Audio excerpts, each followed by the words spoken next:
Hallo, ik ben Goof. Ik kom uit Nijweert en ik ben 8 jaar. En ik ga een gedichtje van jullie doen van toveren. Toveren. Ik oefen dag in dag uit met mijn schone toverstek.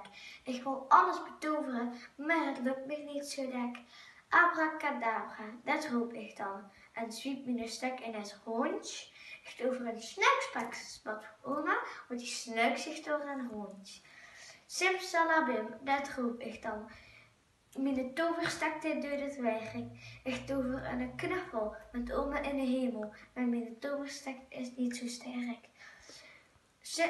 Hocus pocus pilatus pas, mijn toverstek maakt je over oren. Ik tover gezondheid en geluk, was ik maar als tovenaar geboren.